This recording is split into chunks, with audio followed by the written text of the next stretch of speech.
ಪ್ರವೇಶಿಸಿ ಒಮ್ಮೆ ಮೈ ಕೊಡವಿತು ನೋಡಿ ತಪ್ಪನೆ ಕೆಳಗೆ ಈಗ ಹೇಳುವುದಕ್ಕೆ ಆಗುತ್ತದೆ. ಒಂದೆಡೆ ರಣ ಹಸಿವು ಹೊಟ್ಟೆಯನ್ನು ಬಾಧಿಸುತ್ತಾರೆ, ಇನ್ನೊಂದೆಡೆ ಬಾಯಾರಿಕೆ. ಸುತ್ತ ನೋಡುತ್ತೇನೆ, ಸೂರ್ಯ ರಶ್ಮಿಯು ಭೂಮಿಯನ್ನ ಸ್ಪರ್ಶಿಸುವಂತ ಪ್ರದೇಶ. ಏನು ಮಾಡಿ ಬಾಯಾರಿಕೆಯನ್ನು ತಡೆದುಕೊಳ್ಳುವುದಕ್ಕೆ ಆಗ್ತಾ ಇಲ್ಲ. ನೀರು ನೀರು ಅಂತ ಹೇಳಿದ್ರೆ ನಾನೇ ಕೂಗಬೇಕೆ ಬಿಟ್ಟು ಯಾರು ತಂದುಕೊಳ್ಳುವುದಿಲ್ಲ. ನೀರನ್ನು ಅರಸುತ್ತಾ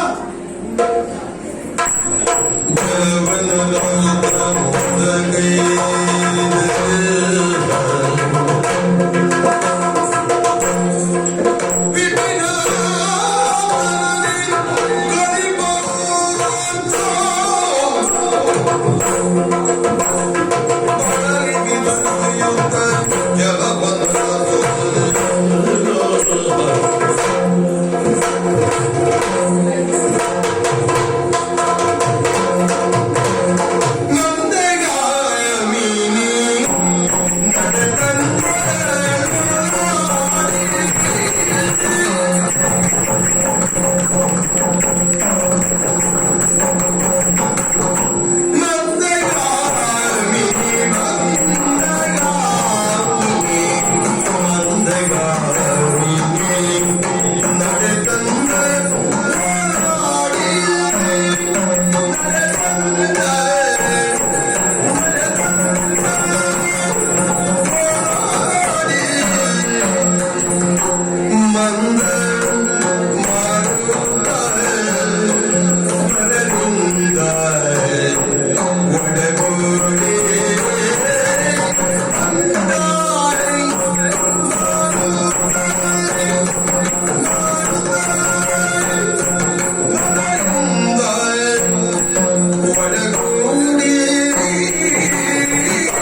ಒಳಗಾಗಿದ್ದಾರೆ ಎನ್ನುವ ಮಾತು. ಯಾಕೆಂದರೆ ಈ ಜಗತ್ತು ನಡೆಯುವುದೇ ಹೀಗೆ. ಈ ಜಗತ್ತಿನಲ್ಲಿ 106 ಜೀವರಾಶಿಗಳು, ಪ್ರತಿಯೊಂದು ಜೀವಿಗೂ 3 ಅಕ್ಷರದ ಜನನ, ಬದುಕುವುದಕ್ಕೆ 3 ಅಕ್ಷರದ ಜೀವನ, ಆಮೇಲೆ 3 ಅಕ್ಷರದ ಮರಣ, ಹುಟ್ಟು ಸಾವು. ಅದರ ಮಧ್ಯದಲ್ಲಿರುವಂತಹ ಜೀವನಕ್ಕೆ ಎಲ್ಲರಿಗೂ ಬೇಕಾಗಿರುವುದೇನು? ಬದುಕುವ ಒಂದು ಆಸೆ, ಬಯಕೆ. ಆ ಬಯಕೆಯನ್ನೇ ಹುಟ್ಟಿಸುವವಳು ಮಾಯೆ. ಹೌದು ಸ್ವಾಮಿ, ಆದಿಮಾಯಿಂದ ಸೃಷ್ಟಿಸಲ್ಪಟ್ಟವರು. ಈ ಜಗದ ಸೃಷ್ಟಿ ಸ್ಥಿತಿಲಯಕ್ಕೆ ಕಾರಣವಾದಂತಹ ಆ ತ್ರಿಮೂರ್ತಿಗಳು ಮುಂದೆ ಜೀವನ ವ್ಯವಹಾರದಲ್ಲಿ ಯಾರು ತಪ್ಪಿ ನಡೆಯುತ್ತಾರೋ ಅವರಿಗೆ ಸರಿಯಾದ ಒಂದು ಪಾಠ ಕಲಿಸುವುದಕ್ಕೆ ಹುಟ್ಟಬೇಕಾಗ್ತದೆ. ಆ ಸಂದರ್ಭದಲ್ಲಿ ದ್ವಾಪರದಲ್ಲಿ ಇದ್ದಂತಹ ಒಬ್ಬ ರಕ್ಕಸ ಕಂಸ, ಅವನನ್ನು ಎದೆಗೆ ಒತ್ತು ಮೇಲೆ ಹಾರಿ ಎಚ್ಚರಿಸಿದವಳು ಆ ಜಗನ್ಮಾಯಿ. ಕೃಷ್ಣನ ಸಹಭಾಗಿನಿಯಾಗಿ ಜನಿಸಿದವಳು ಆ ಮಾಯಿ. ಒಟ್ಟಿನಲ್ಲಿ ಮಾಯಾ ಲೋಕವಿದು, ಜಗವೇ ಒಂದು ಜೀವನ ರಂಗ. ಅದನ್ನು ಆಡಿಸುವಂತಹ ಸೂತ್ರಧಾರಿ ಆ ಶ್ರೀಮನ್ನಾರಾಯಣ. ಆದರೆ ಈ ಜಗತ್ತು ಸುಸೂತ್ರವಾಗಿ ನಡೆಯುವುದಕ್ಕೆ ಜೀವನದೊಂದು ಆಸಕ್ತಿ ಬೇಕಲ್ವಾ? ಆಸಕ್ತಿ ಮೂಡಿಸುವುದಕ್ಕೆ ಇರುವವಳೆ ಮಾಯೆ. ಸ್ವಾಮಿ, ಈ ಮಾಯೆ ಹಿತಮಿತವಾಗಿದ್ದರೆ ಜೀವನ ವ್ಯವಹಾರಗಳೆಲ್ಲವೂ ಸುಸೂತ್ರವೇ. ಆದರೆ ಎಲ್ಲ ಸಂದರ್ಭದಲ್ಲಿ ಹಾಗಿರುವುದಿಲ್ಲ ಸ್ವಾಮಿ. ಕೆಲವರಿಗೆ ಮಾಯೆ ಆವರಿಸುವುದು ಎಷ್ಟು ಎಂದರೆ ಅವರಿಗೆ ಮಾಯೆ ಆವರಿಸಿದ ಅರಿವೇ ಆಗುವುದಿಲ್ಲ. ಆದರೂ ಆವರಿಸಿದ ಮಾಯೆಯನ್ನು ಯಾರು ಕಳಚಿ ಜೀವನದಲ್ಲಿ ಮುಕ್ತಿಯನ್ನು ಪಡೆಯುವುದಕ್ಕೆ ಶ್ರಮಿಸುತ್ತಾರೋ ಅವರು ಮಾತ್ರ ಯಶಸ್ವಿಯಾಗುವುದಕ್ಕೆ ಸಾಧ್ಯ. ನೀವೇ ಯೋಚನೆ ಮಾಡಿ, ಒಂದು ವೇಳೆ ಮಾಯೆ ಆವರಿಸದೇ ಇದ್ರೆ ಇಷ್ಟೆಲ್ಲ ಜನ ಬಂದು ಇಲ್ಲಿ ಕುಳಿತುಕೊಳ್ಳುವುದಕ್ಕೆ ಸಾಧ್ಯವಾ? ಯಾಕೆ ಬರ್ತಾರೆ? ಹಿಂದೆ ಯಾರ್ಯಾರು ಏನು ತಪ್ಪು ಮಾಡಿದ್ದಾರೆ ಅವರಿಂದ ಪಾಠವನ್ನು ಕಲಿಯಬೇಕು ಎನ್ನುವುದನ್ನು ಕಥನದ ಮೂಲಕ ತಿಳಿದುಕೊಳ್ಳುವುದಕ್ಕಾಗಿ ಬರ್ತಾರೆ. ಬಂದವರಿಗೆ ಗೊತ್ತಿಲ್ವೇ ಸ್ವಾಮಿ, ಇಲ್ಲಿ ಬಂದು ಕುಣಿಯುವವರು ನಿಜವಾಗಿಯೂ ಆ ಪಾತ್ರಗಳಲ್ಲ. ಇಲ್ಲವಾದರೆ ಯಾವುದೋ ಮರದ ತುಂಡಿಗೆ ಸ್ವರ್ಣದ ಲೇಪನವನ್ನು ಹಾಕಿಕೊಂಡು ಅವನು ರಂಗದಲ್ಲಿ ಹೇಳುವುದು, ನಾನೇ ಇಂದ್ರ, ನಾನೇ ಕುಬೇರ. ಸ್ವಾಮಿ, ಅವನ ಬೆಳಗ್ಗೆ ಹೇಗಿರ್ತದೆ? ಕುಡಿಯುವುದಕ್ಕೆ ನೀರಿಗಾಗಿ ಇನ್ನೊಬ್ಬರ ಮನೆಯಲ್ಲಿ ಬಗಸೆಯನ್ನು ಹೊಟ್ಟಬೇಕಾಗ್ತದೆ. ಅಂತಹ ಪರಿಸ್ಥಿತಿದ್ದರೂ ಈ ರಂಗದಲ್ಲಿ ಮೆರೆಯುತ್ತಾನೆ. ಯಾಕೆ ಹೇಳಿ? ಅವನಿಗಿರುವಂತಹ ಕಲೆಯ ಹುಚ್ಚು. ಯಾವುದೇ ಹುಚ್ಚು, ಆಸೆ, ಆಕಾಂಕ್ಷೆಗಳು ಹೆಚ್ಚಾದರೆ ಪಾಠ ಕಲಿಸುವುದು ಅನಿವಾರ್ಯ. ಅಂತಹ ಪಾಠವನ್ನು ಕಲಿಸಬೇಕಾದಂತಹ ಸಂದರ್ಭ ಬಂದಿದೆ. ಶ್ರೀಕೃಷ್ಣ ಧರ್ಮ ಸ್ಥಾಪನೆಯಾಗಿ ಅದೆಷ್ಟು ಪ್ರಯತ್ನವನ್ನು ಪಟ್ಟ. ಆದರೆ ಯಾವ ವೈದ್ಯರನ್ನು ಈ ಧರ್ಮ ಸ್ಥಾಪನೆಯಾಗಿ ಬಳಸಿದನು? ಅವರಲ್ಲಿ ಇಬ್ಬರಿಗೆ ಬಂತಲ್ಲ ಗರ್ವ. ಅದನ್ನು ಅಡಗಿಸುವುದಕ್ಕೆ ನಡೆಯಬೇಕಾಗಿದೆ ನಾಟಕ. ನಾಟಕದಲ್ಲಿ ಪಾತ್ರಧಾರಿಯಾಗಿ ನಾನು ಮುನ್ನಡೆಯುತ್ತೇನೆ. ನನ್ನ ಗುರಿ ಅಲ್ಲಿದೆ. ಆದರೆ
ಹೆಣ್ಣು ಮಕ್ಕಳನ್ನು ನೋಡದೇ ಇದ್ದವಲ್ಲ ಅರ್ಜುನ.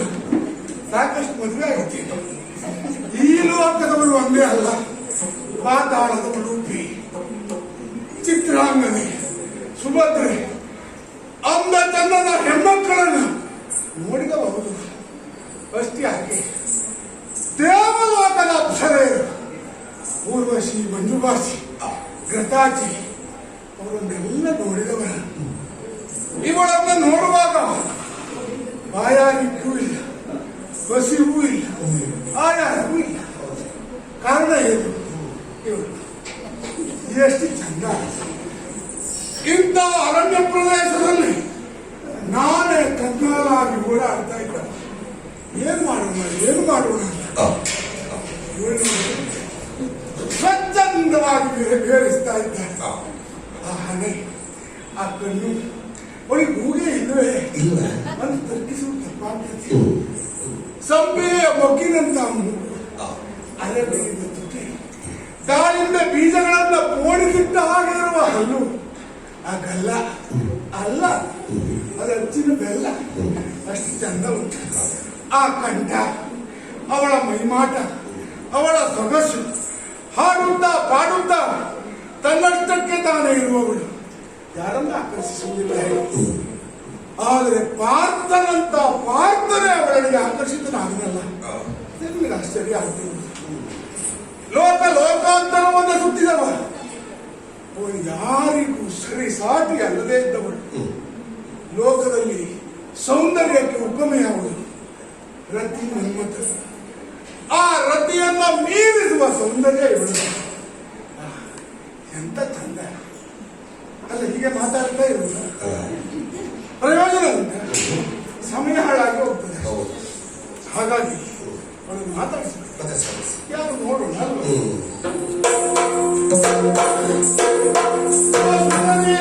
ಯಾರೇ ಯಾರೇ ಯಾರೇ ಯಾರೇ ಯಾರೇ ಮಾಡಿ ನೀ ಸುಂದರ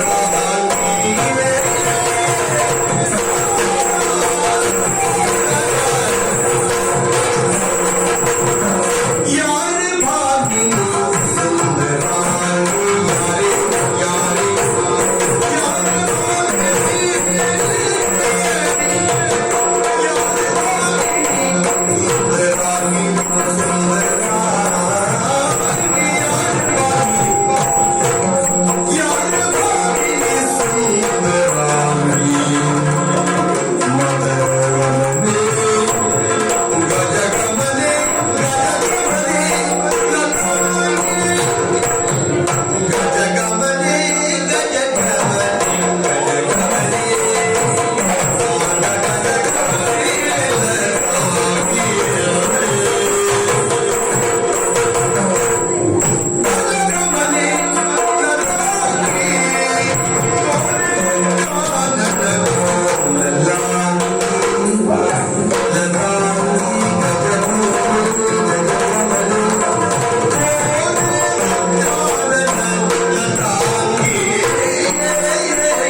ಯಾರಾದ್ರೂ ಬಂದಿದ್ದಾರೆ? ಯಾರು ಬಂದದ್ದಿಲ್ಲ, ಬಂದದ್ದು ನಾನೊಬ್ಬಳೇ.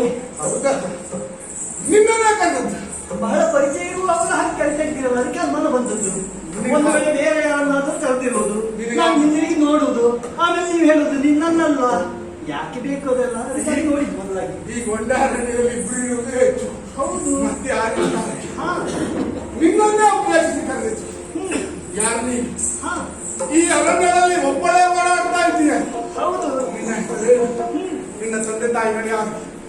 ಈ ಪ್ರದೇಶದಲ್ಲಿ ಓಡಾಡುವುದಕ್ಕೆ ಕಾರಣ ಏನು? ನಿನ್ನ ಶುಭ ಸಿಹಿ ನಾಮಧೇಯ ಹೇಳ್ತೀಯ? ನನ್ನ ಪರಿಚಯ ಬೇಕು ಹೌದು, ನಿಮಗೆ? ಹೌದು. ನಾನು ಇಲ್ಲಿಯವಲ್ಲ. ನನಗೆ ಗೊತ್ತಾಯ್ತು. ಸುಲೋಕದ ಬಲಿಗೆ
ನಾನು ಮಾಡಿಕೊಳ್ಳುವುದರಲ್ಲಿ ತಪ್ಪೇನಿಲ್ಲ. ಖಂಡಿತ ಆಗಬೇಕೆ.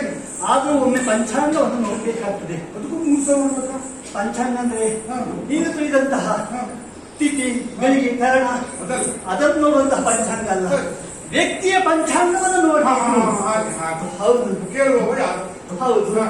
ಅವನ ದೇಹ ಆಕಾರ ಹೇಗಿದೆ, ಧರಿಸಿದಂತ ಉಡುಪಿ ಹೇಗಿದೆ, ಆಮೇಲೆ ಅವನ ವಿದ್ಯೆ ಯಾವ ಮಟ್ಟದಲ್ಲಿದೆ, ಕೆಲವೊಮ್ಮೆ ವಿನಯ ಉಂಟಾ, ಉಡುಪು ನೋಡಿ ಅಂದಾಜಿಸುತ್ತದೆ, ವಿನಯ ಇದೆಯಾ, ಇದೆಲ್ಲವನ್ನ ಕಾಣ್ಬೇಕಾಗ್ತದೆ. ಆ ನಿಟ್ಟಿನಲ್ಲಿ ನಿನ್ನನ್ನು ನೋಡಿದ್ರೆ ಧರಿಸಿದಂತಹ ದಿರಿಸಿಗೆ ಏನು ಕೊರತೆ ಇಲ್ಲ. ರಾಜ ವೈಭೋಗ ಕಾಣಿಸ್ತಾ ಇದೆ. ಹಾ. ದೇಹದಲ್ಲಿ, ಶರೀರದಲ್ಲಿ, ಹಾ. ಮಾತಿನಲ್ಲಿಯೂ ಒಂದು ವಿನಯ ಉಂಟು. ಹಾ. ಆ ಮೂಲಕ ನೀನೊಬ್ಬ ವಿದ್ಯಾವಂತ ಎನ್ನುವುದರಲ್ಲಿ ಹಾ. ಸಂದೇಹ ಇಲ್ಲ. ಹಾ. ವಿನಯವೂ ಇದೆ. ಅದನ್ನು ನಿನ್ನಲ್ಲಿ ಪರಿಚಯ ಹೇಳಬಹುದು. ಹಾ. ವೀರ, ಹಾ. ನಿನ್ನ ಊಹೆ ಸರಿ. ಹಾ. ನಾನು ಇಲ್ಲಿಯವಳಲ್ಲ. ಗೊತ್ತಾಯ್ತು. ಹಾ, ನೀನು ನೋಡಿದಾಗ ನೀನು ಇಲ್ಲಿಯವಳಲ್ಲ. ಬಹಳ ಮೇಲಿನವಳು. ಹಾ. ಸುರಲೋಕದಿಂದ ಬಂದ ಹೆಣ್ಣು ನಾನು. ಇಷ್ಟು ಮೇಲೆ ಇಷ್ಟು ಕೆಳಗೆ ಹಾಕೊಂಡು ಸುರಲೋಕದ ಬಳಿ ಇಲ್ಲಿಗೆ ಬರುವುದಕ್ಕೆ ಕಾರಣ ಹಾ. ಬಹಳ ಉಂಟು, ಹಾ. ವಿಶೇಷವಾದದ್ದು. ಹಾ. ಮೇಲಿಂದ ಕೆಳಗೆ ಬಂದ ಕ್ಷಣ ಪತನ ಅಂತ ಕರೀತಾರೆ, ಅದಕ್ಕೆ ಕರೀತಾರೆ. ಪತನವಾಗಿ ಬಂದದ್ದಲ್ಲ, ನಾನು ಬರಬೇಕಂತೆ ಬಂದದ್ದು. ಇಳಿದು ಬಂದದ್ದು. ಹೌದು, ಪತನವಾದಾಗ ಹೇಳುವುದಕ್ಕೆ ಸ್ವಲ್ಪ ಹಿಂಜರಿಕೆ ಆಗ್ತದೆ. ಒಳ್ಳೆದೇ. ದೊಡ್ಡ ಶ್ರೀನಿ ಇಷ್ಟು ಸಣ್ಣದಾಗಿ ಬಂದದ್ದಲ್ಲ, ಹಾ. ಹೇಳಿಕೊಳ್ಳುವುದಕ್ಕೆ ನಾನು ಹಾಗೆ ಇರುವುದಿಲ್ಲ. ನನ್ನದು ಹಾಗಲ್ಲ. ಹಾ. ಸುರಲೋಕದಿಂದ ಇಲ್ಲಿಗೆ ಬರುವುದಕ್ಕೆ ಕಾರಣ ಹಾ. ನನ್ನ ಮನಸ್ಸಿನ ಬೇಸರವನ್ನು ಕಳೆಯುವುದಿಲ್ಲ. ಹಾ. ಎಲ್ಲರೂ ನಿರೀಕ್ಷೆ ಮಾಡುತ್ತೇನು, ಹಾ. ಹೋದ ಸ್ವರ್ಗಕ್ಕೆ ಹೋಗಬೇಕಪ್ಪ, ಹಾ. ನಮ್ಮ ಮನೆ ಸ್ವರ್ಗದ ಹಾಗೆ ಇರ್ಬೇಕಪ್ಪ. ಹೌದು. ಯಾರು ನೋಡಿದವರು ಹೇಳೋ ಮಾತಲ್ಲ. ಲೋಕದಲ್ಲಿ ಯಾರು ಸ್ವರ್ಗ ನೋಡಿದವರು ಇಲ್ಲ. ಹಾ. ಆದ್ರೂ ಎಲ್ಲರೂ ನಾವು ಸ್ವರ್ಗದಂತೆ ವಾಸ ಮಾಡಬೇಕು ಅಂತ ಯಾಕೆ ಹೇಳುವುದೊಂದು ಕಲ್ಪನಾ ಲೋಕ. ಹಾ. ಈ ಭೂಲೋಕದ ಜನರಿಗೆ ಕಲ್ಪನಾ ಲೋಕದಲ್ಲಿ ಬದುಕುವುದೆಂದ್ರೆ ಬಹಳ ಆಸೆ. ಹೌದು. ಅದಕ್ಕೆ ಪರ್ಯಾಯವಾಗಿ ನಾನೇ ಕಾರಣ ಅಂತ ಹೇಳಿದ್ರೆ ತಪ್ಪಾಗಿಕ್ಕಿಲ್ಲ. ಅಂತಹ ನಾನು ಇಲ್ಲಿಗೆ ಬರುವುದಕ್ಕೆ ಕಾರಣ ಹಾ. ನಿಜ ಹೇಳ, ನಿಜಾನೇ ಹೇಳು. ಸ್ವರ್ಗಲೋಕ ಈ ಭೂಲೋಕದಷ್ಟು ಚಂದ ಅಲ್ಲಪ್ಪ. ಹೌದಾ? ಅಲ್ಲಿ ಪ್ರತಿನಿತ್ಯವೂ ಹೇಗಿದೆಯೋ ಹಾಗೆ ಹಾ. ಇರುವಂತಹ ವ್ಯಕ್ತಿಗಳಲ್ಲಿ ಒಂದು ಹೆಚ್ಚಿಲ್ಲ, ಒಂದು ಕಡಿಮೆ ಇಲ್ಲ. ಹಾ. ನಿನ್ನೆ ಹೇಗಿದ್ದಾರೋ ಹಾಗೆ. ಹಾ. ಕೆಲವೊಮ್ಮೆ ಹಾ. ಹಸುರರ ದಾಳಿಯಾದಾಗ ಹಾ. ಒಂದು ಭಯ ಕಾಣಿಸುವುದಿತ್ತು ಇನ್ನೂ ಲೋಕದಲ್ಲಿ. ಓಹೋ. ಅದರ ಹೊರತಾಗಿ ಹಾ. ನವರಸಗಳಲ್ಲಿ ಸ್ಥಾನ ಇಲ್ಲಪ್ಪ. ಹಾ. ಹಾಗೆ ನೋಡ್ಬೇಕಾದ್ರೆ ಭೂಲೋಕದಲ್ಲಿ ಹಾ. ನಿತ್ಯ ನೂತನವಾಗಿರುವಂತಹದ್ದು ಭೂಲೋಕ. ಕ್ಷಣ ಕ್ಷಣಕ್ಕೂ ಬದಲಾವಣೆ. ಆ ಬದಲಾವಣೆಯ ಸ್ವಾದವನ್ನು ಆಸ್ವಾದಿಸುವುದಕ್ಕಾಗಿ ಹಾ. ಸುರಲೋಕದಿಂದ ಇಳಿದು ಬಂದ ಆ ಬಲೆ ನಾನು. ಓಹೋ. ಸುರಲೋಕದ ಬಲೆ. ಹಾ. ಹಾ. ವೀರ, ಹಾ. ನನ್ನನ್ನು ಪ್ರಶ್ನೆ ಮಾಡ್ತಾ ಇದ್ಯಲ್ಲ, ನಾನು ಯಾರು ಅಂತಲ್ವಾ? ಗೊತ್ತಾಗಲಿಲ್ಲ. ಹರಿಣಾಕ್ಷಿ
ಪರಾಕ್ರಮದಲ್ಲಿ ನನ್ನನ್ನ ಮಿಕ್ಕಿ ಮೀರಿಸುವ ಗಂಡು ಈ ಲೋಕದಲ್ಲಿಲ್ಲ. ಖಂಡಿತವಾಗಿ ಅಂತ ವೀರ ಎನಿಸಿಕೊಂಡ ಕಲಿ ಧನಂಜಯ ನಾನು. ಅಂತಹ ಕಲಿ ಧನಂಜಯ ಇದು ನಿಮ್ಮ ಕಾಂತಾರದ ಎಷ್ಟನೇ ಭಾಗ? ಹೇಳಿ. ನೀವು ಬಗ್ಗೆ ಬಹಳಷ್ಟು ಕೇಳಿದವರು ನಾನು. ಕಾಂತಾರ ಎಷ್ಟೇ ಭಾಗ ನಮಗೆ ಕಾಂತಾರ ಓಹೋ, ನನ್ನನ್ನು ನೋಡಿದ ಮೇಲೆ ನಿಮ್ಗೆ ಇಷ್ಟೆಲ್ಲ ಆಗಿದೆ. ಹೇಳ್ತೀಯಾ? ನೀರು ಕುಡಿಯುವುದಕ್ಕೆ ಬಸವಳಿದು ಬಿದ್ದವರು ಹೌದು. ಈ ನೀರಿನ ಕಂಡಾಕ್ಷಣ ನೀರನ್ನ ನೀರ ಕಂಡದಲ್ಲಿ ಮತ್ತೆ ನೀರು ಬೇಕಾಗ್ತದೆ. ಓ ವೀರ, ನಾನು ಸಾಮಾನ್ಯದವಳಲ್ಲ. ಏನು ಇಲ್ಲ. ಬಲ್ಲಿನ ಮಾತನ ಪರಿಹಾರ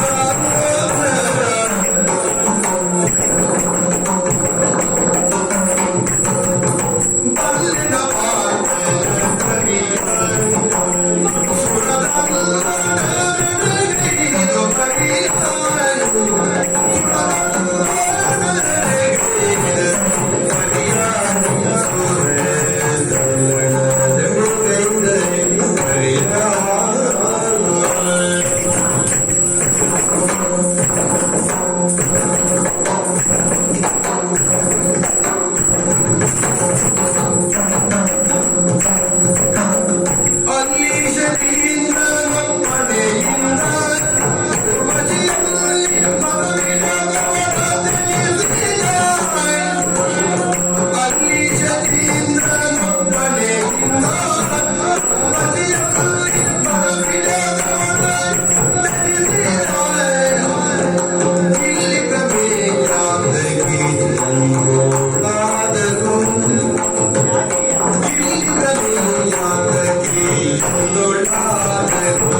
ನನಗೀಗ ಆಶ್ಚರ್ಯ ಮೂಡುವುದು. ಯಾಕೆಂದ್ರೆ ನಿಮ್ಮ ಕುರಿತಾಗಿರುವಂತಹ ಪ್ರಸಂಗಗಳು ಭೂಲೋಕದಲ್ಲಿ ಒಂದ ಎರಡ ಎಲ್ಲೇ ಹೋದ್ರು ನಿಮ್ಮದೇ ಪ್ರಸಂಗ ನಡೆಯುವಂತಹದ್ದು. ಮತ್ತೊಂದು ಪ್ರಸಂಗ ಮಾಡೋಣ. ಆ ಬಗ್ಗೆ ಕೇಳಿದವಳು ನಾನು. ಹಿಂದೊಮ್ಮೆ ಪಾಶುಪತಾಸ್ತ್ರವನ್ನು ನೀವು ಹರದಿಂದಲೇ ಪಡೆದವರು ಆ ಶಿವನನ್ನ ಎದ್ದು ಪಾಶುಪತವನ್ನ ಪಡೆದಂತಹ ನೀವು ನೇರವಾಗಿ ದೇವಲೋಕಕ್ಕೆ ಬಂದು ಅಲ್ಲಿ ಅಸುರನನ್ನ ಸಂಹರಿಸಿದವರು. ಆ ಸಂದರ್ಭದಲ್ಲಿ ನಿವಾತ ಕವಚ ಪಡೆದ. ಹೌದು, ಅಂತಹ ವೀರರಾದ ನೀವು ಆ ಸ್ಥಳದಲ್ಲಿ ನಡೆಯುತ್ತಿರುವಂತಹ ದೇವೇಂದ್ರನ ಅರ್ಧ ಸಿಂಹಾಸನವನ್ನು ಹೇಳಿದ ಅಲ್ವಾ? ಅವನು ಕಿರೀಟ ತೆಗೆದು ನನ್ನ ತಲೆ ಮೇಲೆ ಇಟ್ಟ. ನಿಮ್ಗೆ ಅರ್ಥ ಆಗಿರ್ಬೇಕಲ್ಲ ಯಾಕೆ ಕಿರೀಟ ಹಾಕೊಂಡಿದ್ದೇನೆ. ಆದ್ದರಿಂದ ಕಿರೀಟಿಯ ಲೋಕದಲ್ಲಿ ನಿಜವಾದ ಕಿರೀಟಿ ಅರ್ಜುನ ಮಾತ್ರ. ಅಂತಹ ಅರ್ಜುನ ಕಿರೀಟವನ್ನೇ ಧರಿಸಬೇಕು. ಅಂತಹ ಕಿರೀಟಿಗೆ ಮಾಡಿದಂತಹ ಸಹಾಯಕ್ಕೆ ಪ್ರತಿರೂಪ ಎನ್ನುವಂತೆ ಮನಸ್ಸಿಗೆ ಆಹ್ಲಾದನ್ನು ಕೊಡುವುದಕ್ಕೆ ಅಲ್ಲಿ ಆಸ್ಥಾನ ದೇವಲೋಕದ ಸುರಲೋಕದ ನರ್ತಕಿಯರು ಬಂದು ನರ್ತಿಸಿದ್ರು ನಿಮ್ಮ ಮನಸಂತೋಷಕ್ಕಾಗಿ. ಆ ಸಂದರ್ಭದಲ್ಲಿ ನೀವು ಈಗ ನನ್ನ ಕಡೆ ಕಣ್ಣು ಹಾಯಿಸಿದಾಗ ಓರೆಗೆ ನನ್ನ ಆ ಸುರಕನ್ಯೆಯ ಬಗ್ಗೆ ಊರ್ವಶಿಯ ಬಗ್ಗೆ ಹಾಯಿಸಿದ್ದವರು ಕೇಳಿದ್ದೇನೆ. ಚಂದ ಕುಣಿತಾಳೆ. ಹೌದು ಸ್ವಾಮಿ, ಆದರೆ ನಿಮ್ಮ ದೃಷ್ಟಿಯನ್ನು ಗಮನಿಸಿದಂತಹ ದೇವೇಂದ್ರ ಬಹುಶಃ ಅರ್ಜುನನಿಗೆ ಆಕೆಯ ಮೇಲೆ ಮನಸ್ಸಾಗಿದೆ ಎನ್ನುವುದಕ್ಕಾಗಿ ಊರ್ವಶಿಯನ್ನ ಕಳುಹಿಸಿದ್ದರೆ ಆ ಊರ್ವಶಿಯನ್ನೇ ನಿರಾಕರಿಸಿದವರು ನೀವು ಸ್ವಾಮಿ. ನಾರಾಯಣ ಋಷಿಯ ತಪಸ್ಸನ್ನು ಗಿಳಿಸುವುದಕ್ಕೆ ಹೋದಂತಹ ಸುರಕನ್ಯೆಯರ ರೂಪವನ್ನು ಮೀರಿಸುವುದಕ್ಕೆ ಆ ಮುನಿಗಳು ತಮ್ಮ ಗುರುವಿನಿಂದ ಸೃಷ್ಟಿಸಿದಂತಹ ಊರ್ವಶಿ ಆ ಸುರಕನ್ಯೆಯರನ್ನೇ ಮೀರಿಸುವಂತಹ ರೂಪಸಿ ಅವಳನ್ನೇ ನೀವು ನಿರಾಕರಿಸಿದವರು. ಯಾಕೆ ನನ್ನನ್ನು ಬಯಸ್ತಿದ್ದೀರ? ಊರ್ವಶಿ ನನ್ನಪ್ಪನಾದಂತಹ ದೇವೇಂದ್ರನ ಧಾವರ್ತಿ ಅವಳಲ್ಲಿ ಮಾತೃತ್ವವನ್ನು ಕಂಡವರ ಹಾಗಾಗಿ ತಿರಸ್ಕರಿಸಿ ನಿನ್ನನ್ನು ನೋಡಿದಾಗ ನನ್ನ ಮಕ್ಕಳಿಗೆ ಅಮ್ಮ ಆಗ್ಬೇಕಾಗಿತ್ತು. ಹಾಗಾಗಿ ಬಯಸ್ತಾ ಇದ್ದೆ. ಸ್ವಾಮಿ, ಇದು ನಿಮ್ಮ ಚಪಲ ವಾಸುದೇವಗಿರಿ. ನಿಮಗೆ ಎಂತಹ ಪರಿಸ್ಥಿತಿಯಲ್ಲೇ ಇದ್ರು ಹೆಣ್ಣು ಒಂದು ಕಂಡ್ರೆ ಸಾಕಾಗ್ತದೆ. ನಿಮ್ಮ ಇರುವ ಸ್ಥಿತಿಯನ್ನೆಲ್ಲ ಮರೆತು ಬಿಡ್ತೀರಿ. ನೀನು ಹಾಕಿದ್ದೀಯ, ನೀನು ಸಂತೋಷ ಪಡ್ಬೇಕು. ಹೋದರೆ ಬಂದಲ್ಲ, ನೀನು ಸಂತೋಷ ಪಡ್ಬೇಕು ಸ್ವಾಮಿ. ಹೊಗಳಿದಾಕ್ಷಣ ಹೆಣ್ಣು ಹೊಗಳ್ತಾಳೆ ಅಂತ ನೀವು ಭಾವಿಸಬೇಡಿ. ಭೂಲೋಕದ ಹೆಣ್ಣು ಮಕ್ಕಳು ಕೆಲವರು ಹಾಕಿರಬಹುದು. ಹೊಗಳಿದ ಮಾತ್ರಕ್ಕೆ ಬೀಳುವವಳಲ್ಲ ನಾವು ಅಂತ ಹೇಳುವುದು. ಯಾಕೆಂದರೆ ಎಷ್ಟು ಜನ ನೀವು ಬೀಳಿಸಿದ್ದೀರಿ, ಹಾ. ಬೀಳಿಸಿದವರನ್ನು ಗಳಿಸಿಕೊಂಡಿದ್ದೀರಿ, ಹಾ. ಗಳಿಸಿಕೊಂಡವರನ್ನ ಬಾಳಿಸಿದ್ದೀರಿ, ಹಾ. ಆ ಬಗ್ಗೆ ಎಲ್ಲ ಸ್ವಲ್ಪ ತಿಳಿದುಕೊಂಡಿದ್ದೀರಿ. ನಾನು ಕಟ್ಕೊಂಡು ಬಿಟ್ಟಲ್ಲ. ಕಟ್ಟಿಕೊಂಡವರು ಎಷ್ಟು ಜನ ಜೊತೆಗಿದ್ದಾರೆ ಅಂತ ನಾನು ಬಲ್ಲೆ ಸ್ವಾಮಿ. ಹಾ. ಆದ್ದರಿಂದ ಹಾ. ನಾನು ನಿಮ್ಮ ಜೊತೆಯಲ್ಲಿ ಇರ್ಬೇಕಾದ್ರೆ ಹಾ. ನನ್ನ ಬಗ್ಗೆ ನಾನು ಸ್ವಲ್ಪ ಯೋಚನೆ ಮಾಡ್ಬೇಕಲ್ಲ.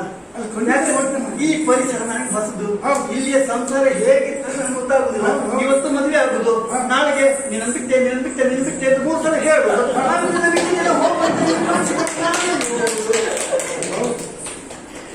ನಮ್ಮಲ್ಲಿ ಆಕ್ರಮ ಇಲ್ಲ. ಇಲ್ಲಿಯ ಕಟ್ಟುಪಾಡು ನನಗೆ ಗೊತ್ತಿಲ್ವಲ್ಲ. ಹಾ, ಹಾ. ಅದಕ್ಕಾಗಿ ನಾನು ಬಹಳಷ್ಟು ಯೋಚನೆ ಮಾಡುದು. ಹಾ.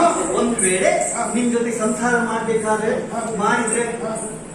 ಇವತ್ತೇನೋ ನನ್ನ ರೂಪವನ್ನು ನೋಡಿ ಒರೆದು ಮಾತು ಕೊಡ್ತೀರಿ. ಹಾ. ಆದ್ರೆ ಮುಂದೆ ಸಂಸಾರ ಆದ್ಮೇಲೆ ಮಕ್ಕಳು ಆಗ್ತದೆ. ಹೌದು. ನಿಮ್ಮ ಆರೋಗ್ಯ ಸರಿ ಇದೆ. ಅಲ್ಲ, ನನ್ನ ಆರೋಗ್ಯ ಸರಿ ಉಂಟು ಅಂತ ಈಗಾಗಲೇ ಸಾಕಷ್ಟು ಬರೀ ನಾನು ತೋರಿಸ್ಕೊಟ್ಟಿದ್ದೆ. ನನ್ನ ಆರೋಗ್ಯ ಸರಿ ಇದ್ರು ಮಕ್ಕಳ ಸದಾಕಾಲ ಹಾಗೆ ಇರ್ಬೇಕಲ್ಲ, ಕಾಲ ಬದಲಾಗ್ತಾ ಇರ್ತದೆ. ಹಾ, ಹಾ, ಆ ಮಕ್ಕಳಾದ ಮೇಲೆ ಶರೀರ ಎರಡನ್ನೂ ಕಾಪಾಡ್ಕೊಳ್ಳಿ. ಸ್ವಾಮಿ, ಹಾ. ನನ್ನನ್ನು ನೀವು ಸಹಧರ್ಮಿಣಿ ಅರ್ಧಾಂಗಿಯಾಗಿ ಸ್ವೀಕರಿಸುವುದು. ಹಾ. ಅರ್ಧಾಂಗಿ ಆದ ಮೇಲೆ ಹಾ. ಮನೆಯಲ್ಲಿ ಬರುವಂತ ಎಲ್ಲಾ ಸಮಸ್ಯೆಗಳು ಅರ್ಧ ಸಮಸ್ಯೆ ನೀವು ಹೊರಬೇಕಾಗ್ತದೆ. ಖಂಡಿತ. ಲೋಕದ ವ್ಯವಹಾರ, ಈ ಲೋಕದ ವ್ಯವಹಾರದಲ್ಲಿ ಹಾ.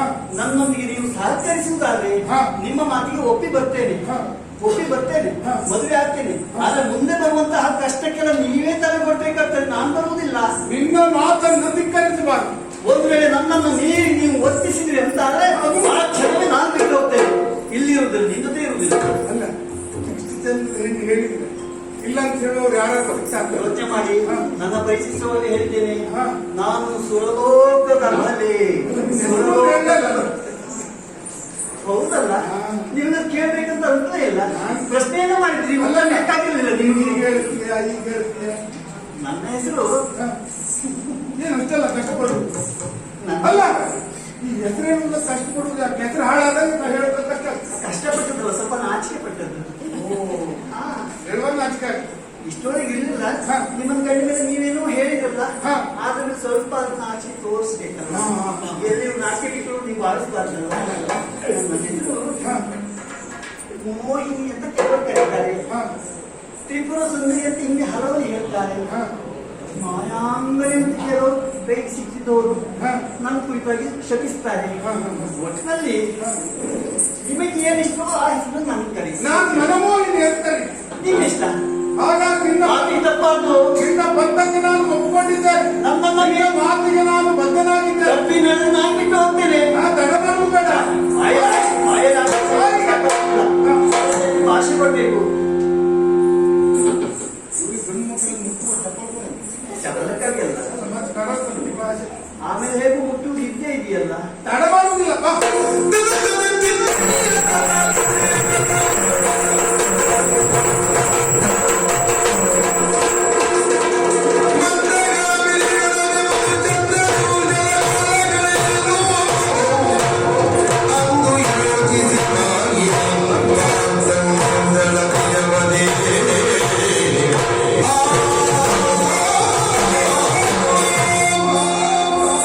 ಸ್ವಾಮಿ, ನಾನು ಅಂದ್ಕೊಂಡ ಸಾಮಾನ್ಯ ಪುರುಷ ಇವನಲ್ಲ.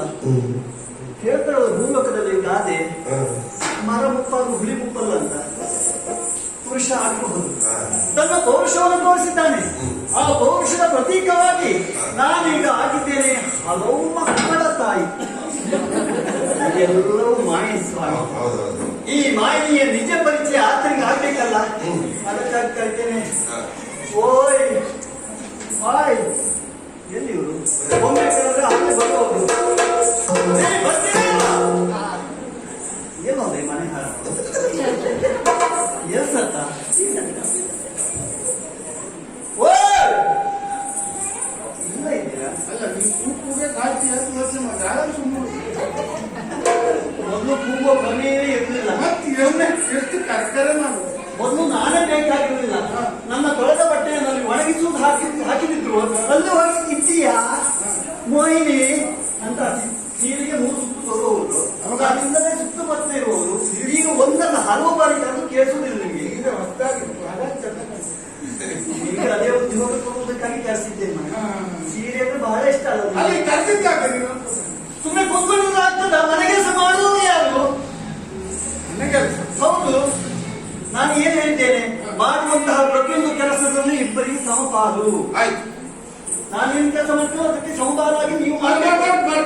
ಮಾಡ್ತೀರಿ?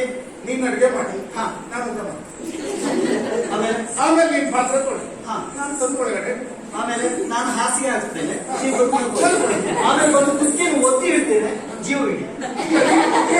ಹಾ. ನಾನು ತಂದ್ತೇನೆ. ಹಾಗೆಲ್ಲ ಮಾಡಿದ್ರೆ ಆಗುದಿಲ್ಲ, ಹೇಳಿದ್ದೇನೆ ಇಲ್ವಾ? ಮತ್ತೆ ಏನು ಕರ್ಕರಿ ಆ ಕಡೆ ಹೋದ್ರೆ ಮಕ್ಕಳು ಕರ್ತಾರೆ ಇಲ್ಲಿ ಬಂದು ಕೆಲಸ ಮಾಡಿ ಮಾಡಿ ಸಾಕಾಗಿದೆ ನನಗೆ, ಇನ್ನ ಆಗುದಿಲ್ಲ. ಮನೆ ಕೆಲಸ ನಾನೊಬ್ಬರಿಗೆ ಮಾಡಿತಾ ಇರೋದು, ನೀವು ಮಾಡ್ಬೇಕು. ನಾನು ಮಾಡಿ ಹೌದು, ನೀವು ನೆನಪು ಮಾಡಿ ಒಳ್ಳೆ ನಿಂತು ನಿಂತು ಎಷ್ಟು ಹೊತ್ತಿಗೆ ಬರೀತಾ ಇದ್ದೇನೆ. ನೀವು ನಾಲ್ಕಷ್ಟು ಮುಂದೆ ಬಂತು, ಬನ್ನಿ ಬನ್ನಿ ಸ್ವಲ್ಪ ಕಾಲಸ್ತಿ.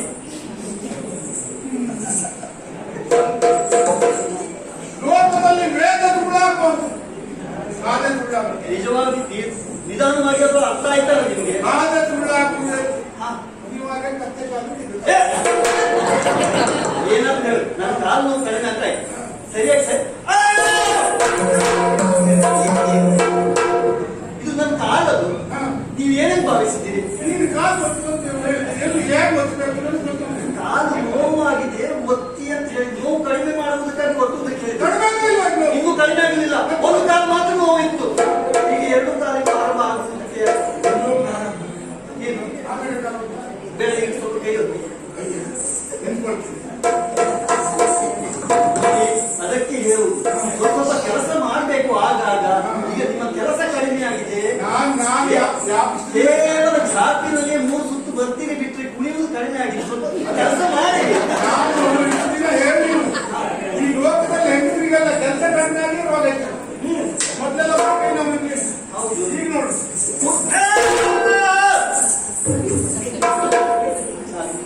ಬಹುಶಃ ನಮ್ಮನ್ನು ಆದಷ್ಟು ಬೇಗ ಮುಗಿಸಿ ನೀವೆಲ್ಲ ಹೋಗುವುದಕ್ಕೆ ಯೋಚನೆ ಮಾಡಿ. ಛೇ! ಹಾಗಾಗಿ ಮತ್ತೆ ನೀವು ಕೈ ಹೊತ್ತು ಕ್ರಮವೂ ಇದೆ. ಎಷ್ಟು ಪ್ರೀತಿಯಿಂದ ಒತ್ತಿದ್ದೇವೆ. ಪ್ರೀತಿನೂ ಹ? ಪ್ರೀತಿಯಿಂದ ಒತ್ತಿದ್ದೇ ಇಷ್ಟು ಬೇಕು. ಹೌದು ಹೌದು. ಅದು ಯಾವಾಗಿಂದ ಆರಂಭ ಆಗಿದೆ? ಇತ್ತೀಚೆಗೆ ಮೊದಲಿಗೆ ಇಲ್ಲ ಮೊದಲೆಲ್ಲ ಕೈ ಒತ್ತು. ಸ್ವಾಮಿ ಹ. ಸಾಕಾಗಿದೆ, ಹ. ಮನಸ್ಸಿಗೆ ಬೇಸರ ಆಗಿದೆ. ನಿನಗೂ ಬೇಕಾದ್ರೆ ಬಂತ? ಅದಕ್ಕಾಗಿ ನಾನು ಸ್ವಲ್ಪ ವನವಿಹಾರಕ್ಕೆ ಹೋಗ್ಬೇಕು ಅಂತ ನಿಶ್ಚಯ ಮಾಡಿದ್ದೇನೆ. ಖಂಡಿತ ಹ? ಹೆಚ್ಚು ಹೊತ್ತು ಅಲ್ಲೇ ಕಳಿಬೇಕು. ಪರಿಸರದ ಮಧ್ಯದಲ್ಲಿ ಬಲ್ಲೆ ಬಲ್ಲೆ ಬಲ್ಲೆ. ಮನಸ್ಸಿಗೂ ನೆಮ್ಮದಿ ಆಗ್ತದೆ. ಅಷ್ಟೇ ಅಲ್ಲ ಮದುವೆಯಾದ ನೀನು ಒಬ್ಬಳೇ ಹೋಗುದಲ್ಲ. ಹ. ನಿನ್ ಸಂತಾನ ಇದ್ದಲ್ಲ ಅದನ್ನು ಬರ್ತದೆ. ನಾನು ಅವರನ್ನು ಬಿಟ್ಟು ಹೋಗುವಡೆ ಮದುವೆಯಾದ ಹೊಸದಲ್ಲಿ ಅಪ್ಪ ನನಗೆ ಹೋಗಿ ಬರ್ತೇನೆ ಅಂತ ಹೇಳಿದ್ರೆ ಇಲ್ಲ ನಾನು ಬೇಡ ಬೇಡ ಬೇಡ ಅಂತ ಹೇಳುವುದು ಗಂಡಿನ ಛಾಯೆ. ಆಮೇಲೆ ಆಮೇಲೆ ಹೋಗ್ತೀಯಾ ನನಗೆಲ್ಲ ಇವತ್ತೇ ಹೋಗು ಆದಷ್ಟು ಬೇಗ ಕಳಿಸಿಕೊಡುವುದು. ನಿಮ್ಮ ಗಂಡಸರ ಹಣೆ ಬರಲಿ ಹೀಗಾಯ್ತಲ್ಲ. ಈಗ ಹೋಗುದು ನಾನು ಮಾತ್ರ, ಮಕ್ಕಳನ್ನ ಇಲ್ಲೇ ಬಿಟ್ಟು ಹೋಗ್ತೇನೆ. ಎಲ್ಲಿ ಮಕ್ಕಳು ಬಂದಿ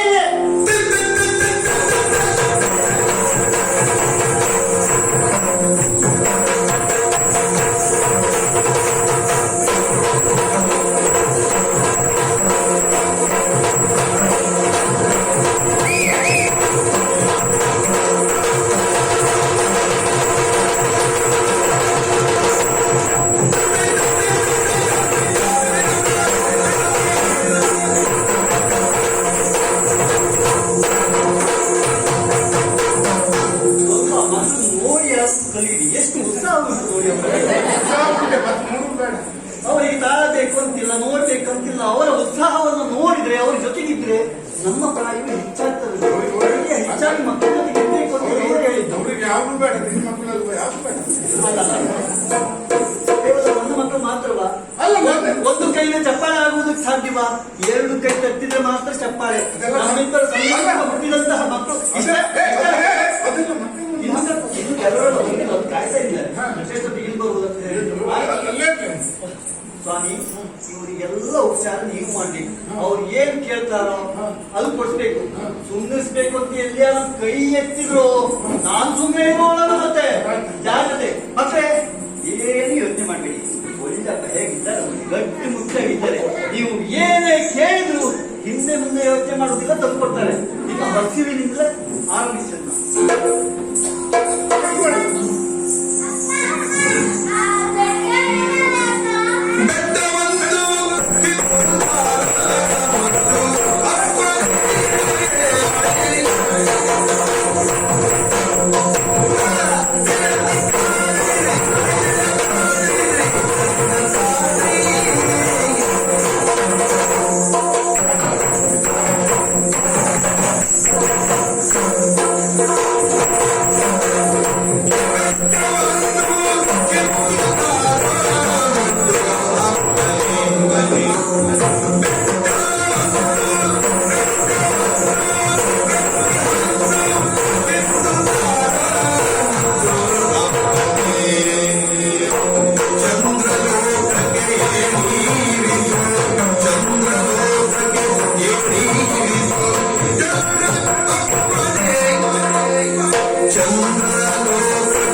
ಲಕ್ಷಣ ಈಗ ಇದಕ್ಕೆ ನೋಡಿದಾಗ ನಾನು ಯೋಚನೆ ಮಾಡ್ತೇನೆ. ನಾನು ಹೋಗುವುದನ್ನು ಕಾಯ್ತಾ ಇದ್ದಾರೆ, ಮಕ್ಕಳನ್ನು ಕೂರಿಸುವುದಕ್ಕೆ ಒಂದು ಹೊಳೆಯುವುದೇ ಅಂತ. ಮತ್ತೆ ಎಷ್ಟು ಕರ್ಕರೆ ಹೊಟ್ಟೆ 3 ದಿನದಿಂದ ಹೊಟ್ಟೆಗೆ ತಿಂದೆ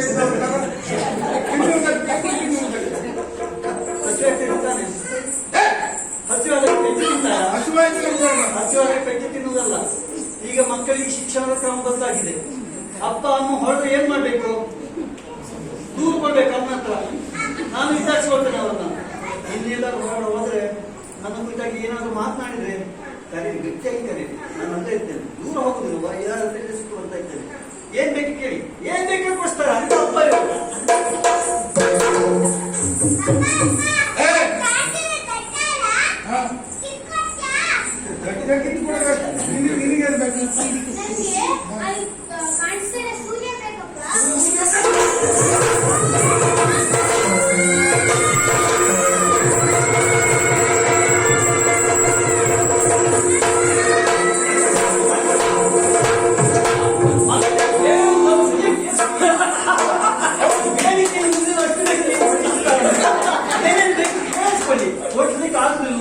ಆಮೇಲೆ ಅನ್ನಕ್ಕೆ ಹೇಳಿ ನಾನು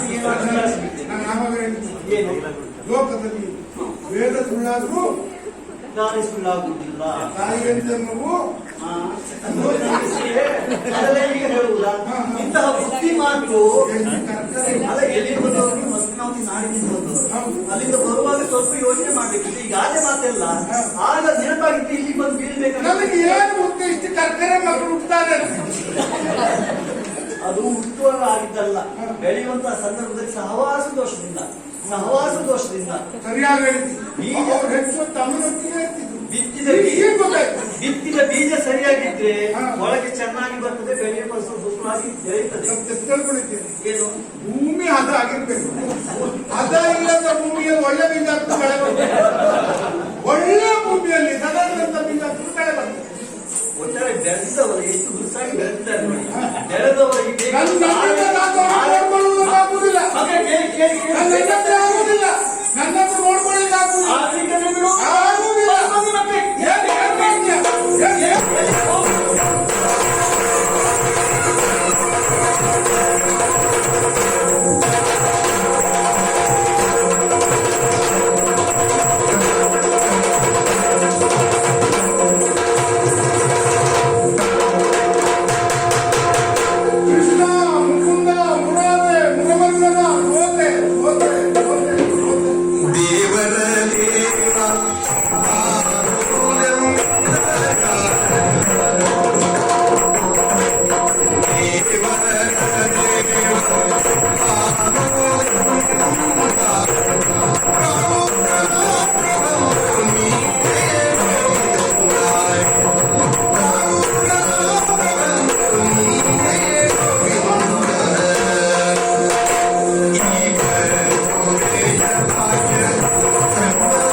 ಇವರ ಕಾಟವನ್ನು ತಡೆಯುವುದಕ್ಕೆ ಸಾಧ್ಯವೇ ಇಲ್ಲ.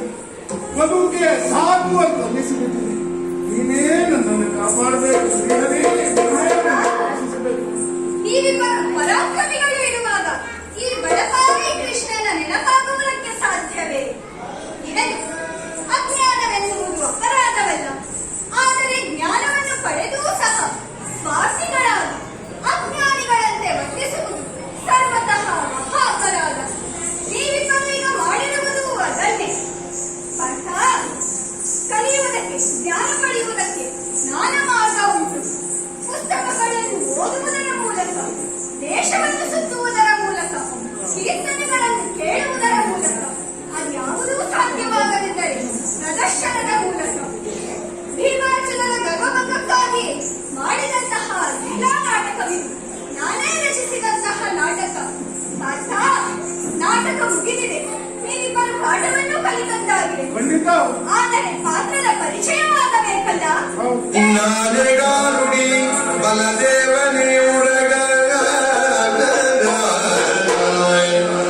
ನಾನೆಗಾರುಡಿ ಬಲದೇವನೇ ಉರಗ, ಮತ್ತಾನಾಗಾರಿ ಓದಿಯೂ ಮತ್ತಾನಾಗಾರಿ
ಬದುಕಿನಲ್ಲಿ ಅದೆಷ್ಟು ಬಾರಿ ನಾನು ಹೆಜ್ಜೆ ತಪ್ಪಿದೆ, ಪ್ರತಿ ಬಾರಿಯೂ ನೀನು ಸಂತೈಸಿದೆ, ಸರಿ ದಾರಿಗೆ ಎಳೆದೊಂದೆ. ಹೌದು. ಕುರುಕ್ಷೇತ್ರ ರಣಾಂಗಣ ಪ್ರಾರಂಭವಾಗುವ ಹೊತ್ತು ನರನೇನೋ ನರಿಗಳನ್ನು ಅಲ್ಲಿರುವ ಮುತ್ತಯ್ಯನನ್ನು ತೋರಿಸಿದೆ. ಆಮೇಲೆ ಅರ್ಥ ಆಯ್ತು ನನಗೆ, ನನ್ನ ಅಂತರಂಗದಲ್ಲಿರುವ ಧೀಶಕ್ತಿಯನ್ನು ಪರೀಕ್ಷಿಸುವುದಕ್ಕಾಗಿ ನೀನು ಹಾಗೆ ಹೇಳಿದೆ. ನರನೇನೋ ನರಿಗಳನ್ನು ಇರುವ ಮುತ್ತಯ್ಯನನ್ನು ನಿನ್ನ ವೈರಿಗಳು ಹೌದು, ನಿನ್ನ ಮುತ್ತಜ್ಜನು ಹೌದು ಎನ್ನುವುದನ್ನು ನೆನಪಿಸಿದೆ. ಕ್ಷಣಕಾಲ ಧೀರನಾಗಿ ಖುಷಿಯಿಂದ ಕುಳಿತನಾದ. ಲೋಕದ ವ್ಯವಹಾರ ಹೇಗೆ ಎಲ್ಲದಕ್ಕೂ ಕಾರಣೀಕರ್ತನಾಗು ಎನ್ನುವುದನ್ನು ವಿವರವಾಗಿ ವಿಸ್ತರಿಸಿದೆ. ಆಗ ಅರ್ಥ ಆಯಿತು. ಕರ್ಣಾರ್ಜುನನ ಪ್ರಸಂಗ ಕಾಡಾಕಾಡಿಯಾಗಿ ಹೋರಾಡುವ ಹೊತ್ತು ರಥ ಹುದುಗಿದಾಗಲೂ ನಾನು ನಿನ್ನನ್ನು ಬೈದು ಭಂಗಿಸಿದೆ. ಯಾಕೆ ಕರ್ಣನನ್ನು ಕೊಲ್ಲಬೇಕು?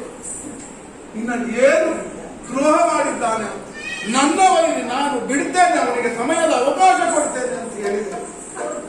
ಆಗಲೂ ತಿದ್ದಿ ಬುದ್ಧಿಯನ್ನ ಹೇಳಿದೆ. ಜಯದ್ರಥನ ಪ್ರಸಂಗದಲ್ಲಿಯೂ ಹಾಗೆ ಭೀಷಣವಾದಂತಹ ಪ್ರತಿಜ್ಞೆಯನ್ನು ನಾನು ಮಾಡಿ ಅಧಾಯಕನಾಗಿ ಕುಳಿತಾಗ ನಿನ್ನೆ ಅಲ್ವೇ ಸುದರ್ಶನವನ್ನು ಸೂರ್ಯನಿಗೆ ಅಡ್ಡಲಾಗಿರಿಸಿ ಮಾಯಾ ಕತ್ತಲೆಯನ್ನು ಸೃಷ್ಟಿಸಿ ನನ್ನ ಪ್ರತಿಜ್ಞೆ ಪೂರ್ಣವಾಗುವಂತೆ ಮಾಡಿದವನು. ಮನುಷ್ಯರಲ್ಲಿ ಪ್ರಾರ್ಥನೆ ನಾನು ಅಂತ ಘಂಟಾಘೋಷವಾಗಿ ನೀನು ಹೇಳಿದ್ರು ಕೃಷ್ಣ, ನಿನ್ನ ಅಸ್ತಿತ್ವವನ್ನೇ ಪ್ರಶ್ನಿಸಿಬಿಟ್ಟೆ. ಕ್ಷಮಿಸಿ, ಎಲ್ಲ ಅರ್ಥ ಆಯ್ತು. ಇದರಿಂದ ಈಗಲಾದರೂ ಪಾಠ ಕಲಿತಿದ್ಯಲ್ಲ, ಶುಭವಾಗಲಿ. ಲೋಕ